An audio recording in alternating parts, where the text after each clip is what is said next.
Welcome to our new podcast series called In the Mix. I am Wynn Darden. I'm the business manager for the Lumiflon FEVE fluoropolymer resins. The podcasts are all about choosing the right coating solutions, where we discuss with industry experts what influences their decision-making processes when it comes to specifying and using coatings. We'll delve into how experts develop their strategic planning approach to current structural and future market demands. In today's episode, we'll be talking with Jennifer Gleisberg of Tnemec about the key role that performance plays in coating technology. Jennifer is the senior manager for performance coatings at Tnemec, and she will detail what processes her company goes through, with emphasis on research, testing, durability, and life cycle analysis when they're developing and using their coatings.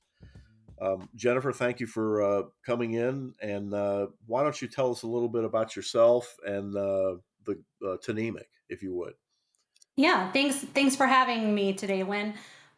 So I am, as Wynn said, the senior manager of performance coatings for Tnemec, but I originally started with Tnemec in 2002 in our customer service department, and have thus moved over time into our sales department and assisting our agency representatives in the field with day-to-day, activities and assistance with projects and performance testing and a whole wide range of information that they require to do their job in the field.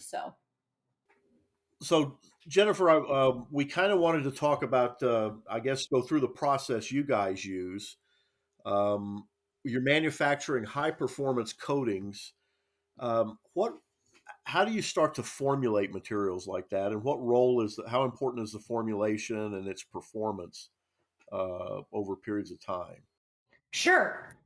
Well, so coating formulations are, comprised of many different ingredients that could be resins, curing agents, extenders, additives, color pigments. In addition to that, solvents. And each of those ingredients offer a wide range of raw material suppliers who may offer several different options to choose from. So that creates an exponential number of possible formula combinations. And coatings are typically grouped generically by chemistry, whether that's an epoxy, a urethane, a fluoropolymer, but they may be formulated completely different from each other. So that in turn creates very different application characteristics and performance attributes for that particular coating. So formulating using only the highest quality ingredients allows manufacturers of high performance coatings like Tnemec to ensure that our formulations are able to perform in both accelerated testing environments as well as real world applications in the field. Running performance testing following industry recognized testing standards helps us to qualify each coating's ability to resist things like UV light, abrasion, and other causes of coating degradation. Okay, and you mentioned now accelerated weathering. What type of why would you use accelerated weathering, and then what type of testing would you run on a coating that would be considered accelerated testing?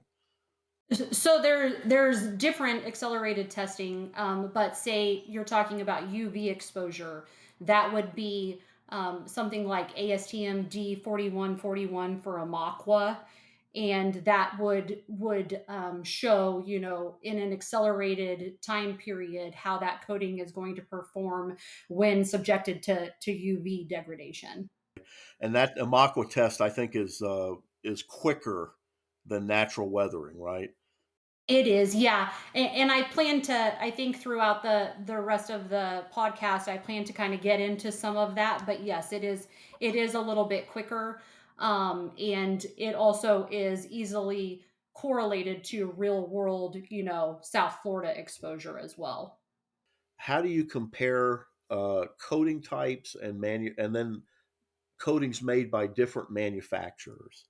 Yeah, that's a great question. So, subjecting a coating as well as a complete coating system, whether that's just a primer or a primer, an intermediate, and a top coat. to extensive testing can help to provide that true, performance profile of a product. So running that extensive testing using a wide variety of test methods showcases a product's strong and weak attributes, as no coating is superior in, of course, all of those areas. That could be high UV exposure, as I mentioned, the ASTM D4141 for Amaqua, or corrosive conditions with ASTM D5894 for salt spray fog, or ASTM G85 with cyclic salt fog prohesion. This testing can provide the needed criteria to base educated selection and provide specific performance metrics to include in a specification when you're looking for performance to be added.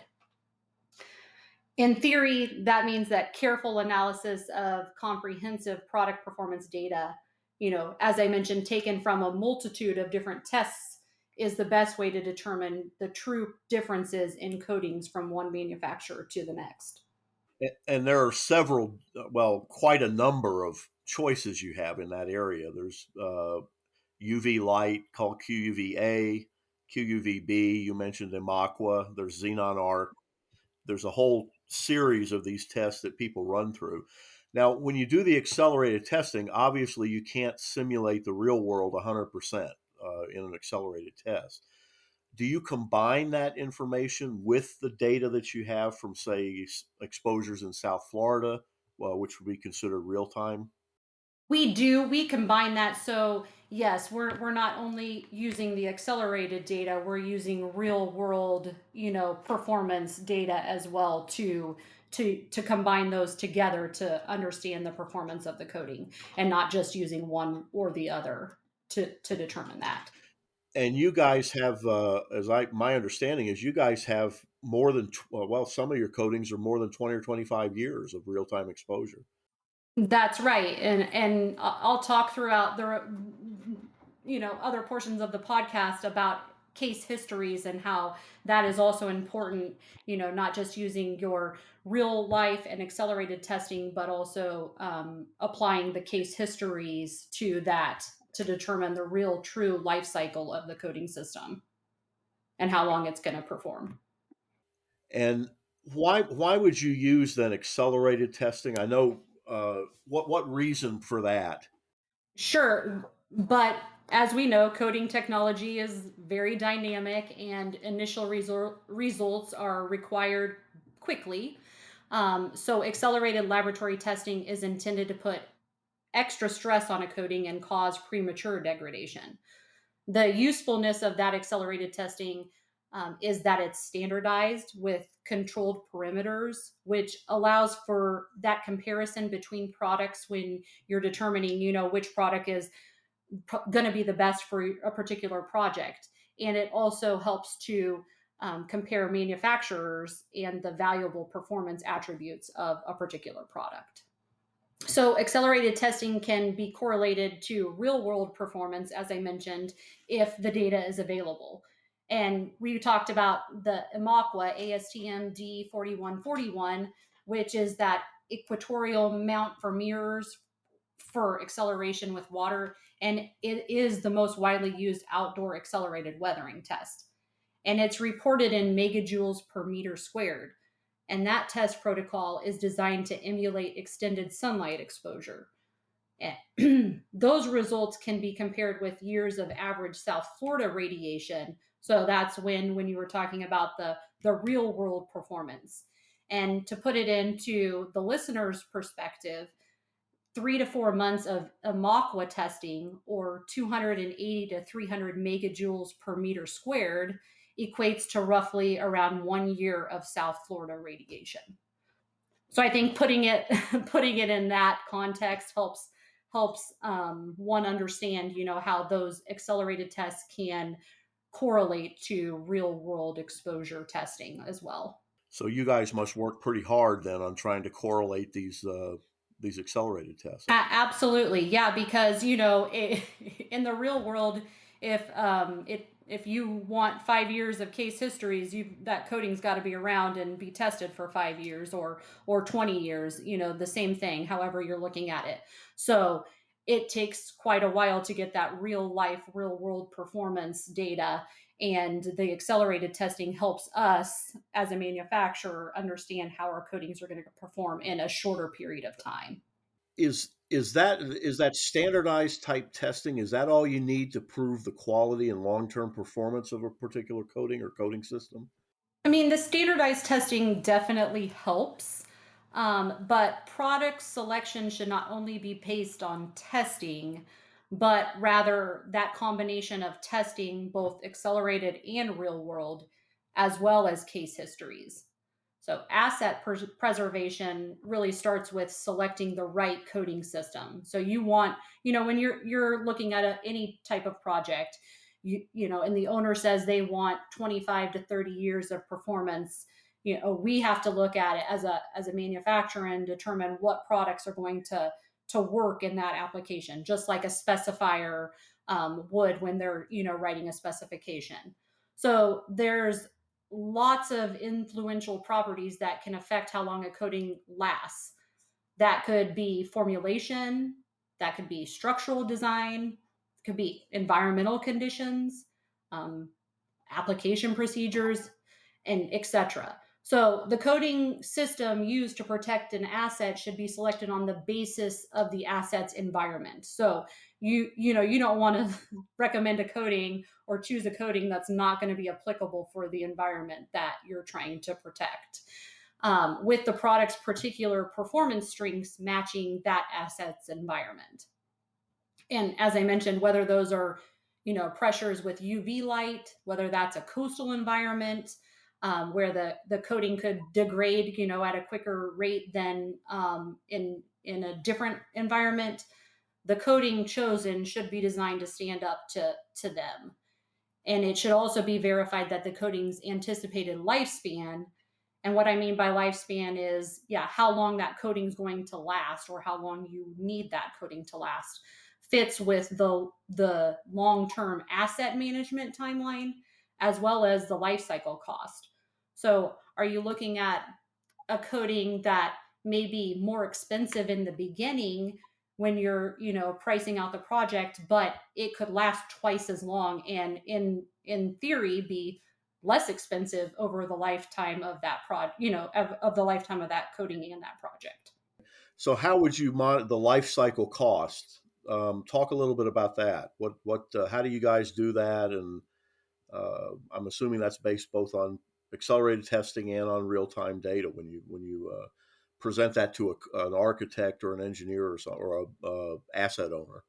Yeah, of course, the performance data comes into play there, as well as just understanding, yeah, how long that coding is going to do its job over that period of time.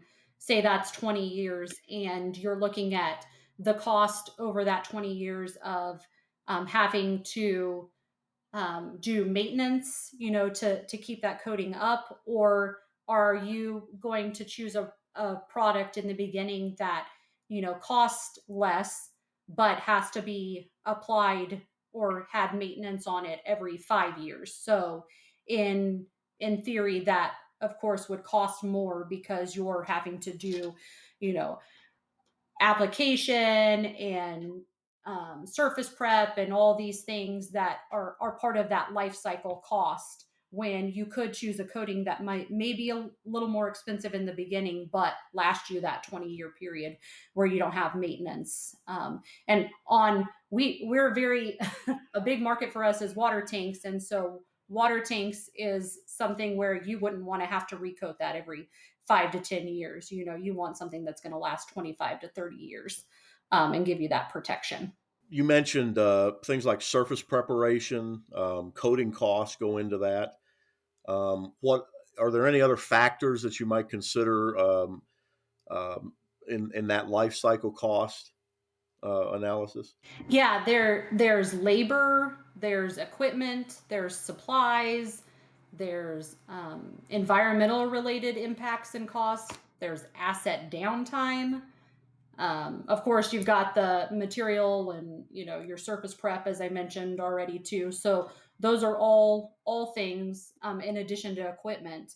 Those are all things that are going to affect that life cycle cost, of a coating, whether that be like I said, a coating that's going to last 5 to 7 years, or a coating that's going to last 10 to 12 years, or if you're looking at terms of a fluoropolymer, you're wanting that 20 to 30 year color and gloss protection. You guys would then be able to compare the li- units would you come down to basically? Would that be something like dollars per square foot, or is it coating costs plus all these other costs, right? Yes, that's correct. It's cost per gallon. Yeah, cost per square foot per gallon is really what that that narrows down to. And as a coating manufacturer, we our coating representatives, are able to help walk somebody through that life cycle cost and determine, here you're looking at two coatings side by side, and you're able to determine the value, with life cycle cost of each of those coating systems, and which one would be of the better option, based on that. So you guys have models that you can show to your customer. Yep, absolutely. We view the upfront cost of the fluoropolymer is a lot higher than some of the other coatings, but you're usually using it on a structure like a water tank. You're doing a three coat system, right? Yep. And so that cost for the top coat, once you start looking at all three coats, because competitive systems, they have to use the same two coats that you're using, right? Correct. Yep. Absolutely. Yes. So that's what those, I think back to, we just presented a paper at AMP, on in March, on that particular thing about the life cycle, cost. And there's a spreadsheet that'll kind of walk you through on a water tank, looking at a fluoropolymer system in that regard too, just to kind of understand all those values that are included in that life cycle cost, and that, because understanding life cycle cost is, you'd think it was an easy thing, but it's not. It's something that a lot of people can't wrap their head around, and it takes time to understand and walk through that process with owners and engineers to determine which option would be best for a project.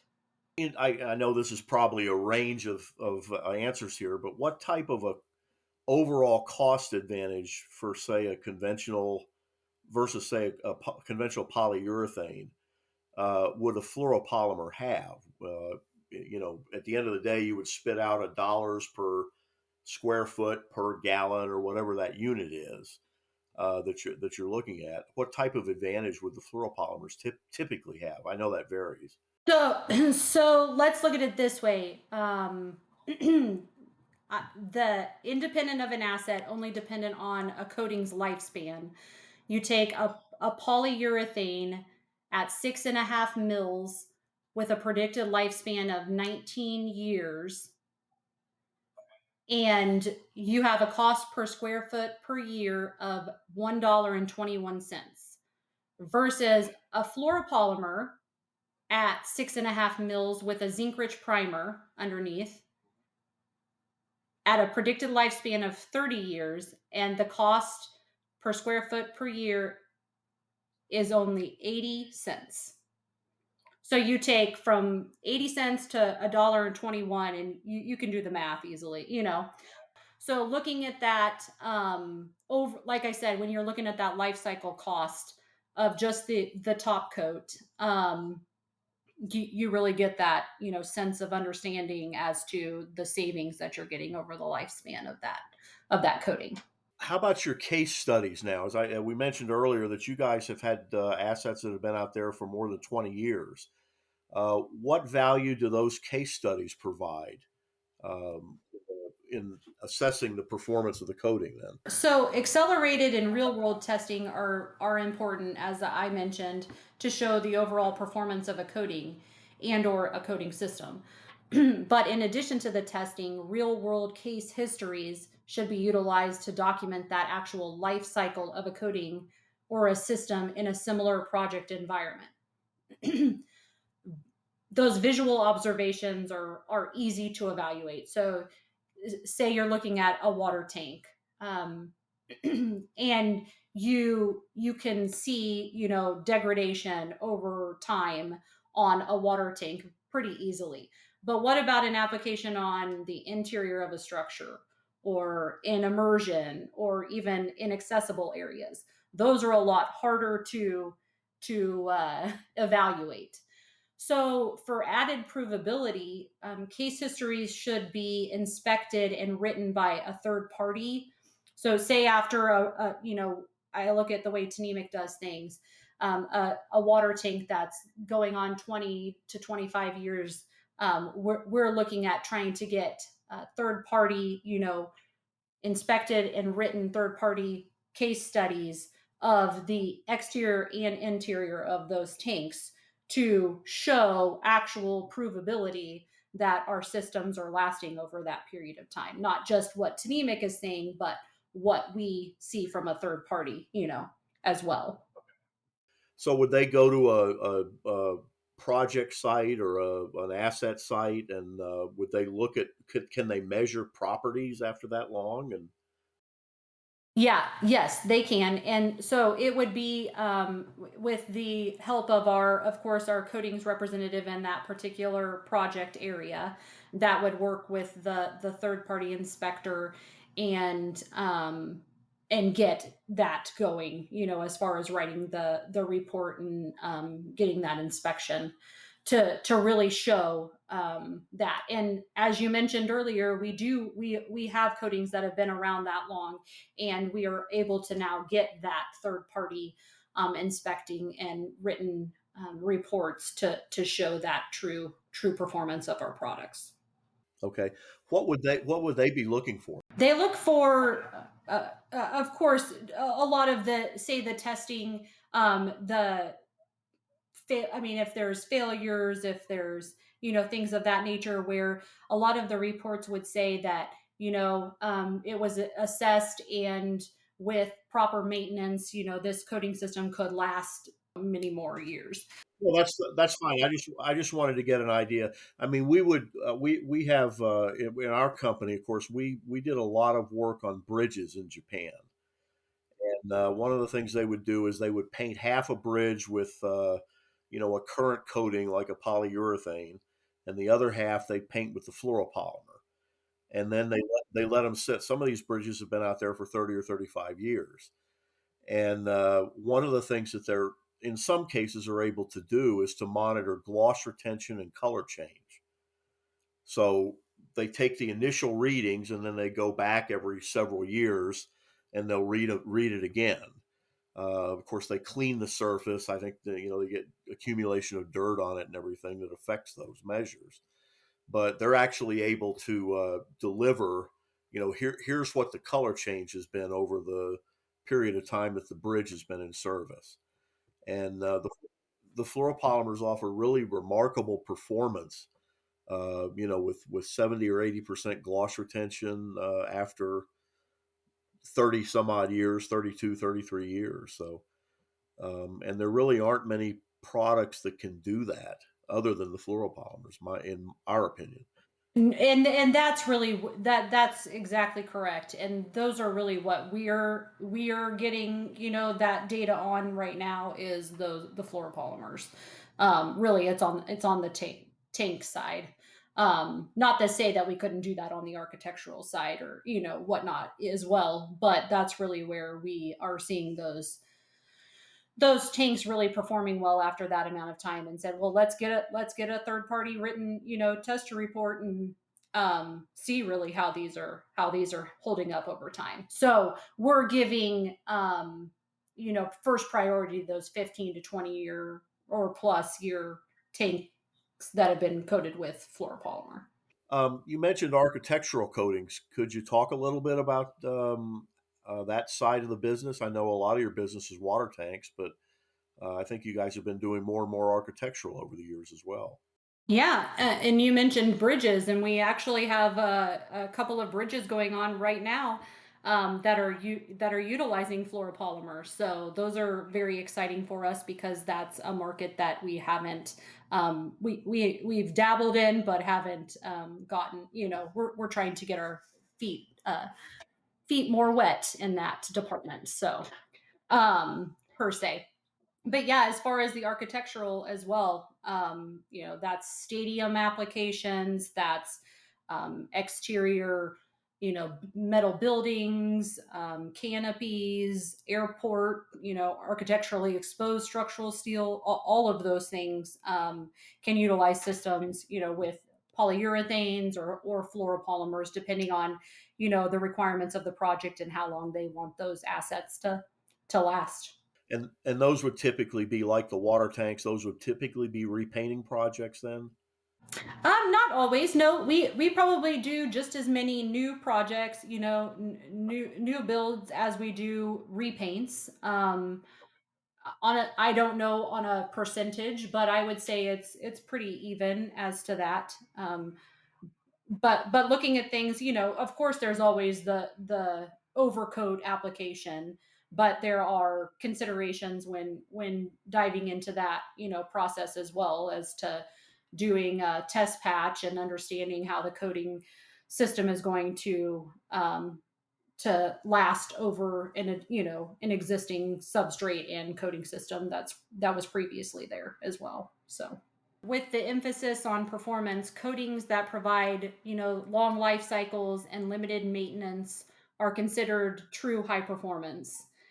In the end, an asset protection is what matters most to an owner, and that's why, we believe that formulation matters, testing matters, and above all else, performance matters. And I think one of the keys for what you guys do is that you provide that performance at the lowest life cycle cost. That's right. That is exactly right.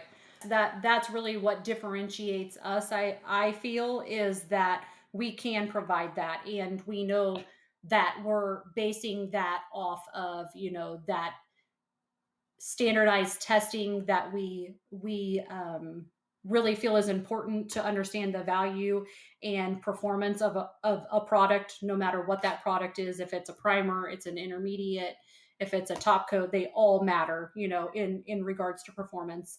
And that if you're looking at coatings to be used on a project, you want to make sure that you're using not only that accelerated testing, not only that real world testing, but understanding in even real life case history, world, that the coating's going to stand up to the environment that you're trying to put it into. Very good. Thank you, Jennifer. We thank you for participating in the podcast. Yes, thank you.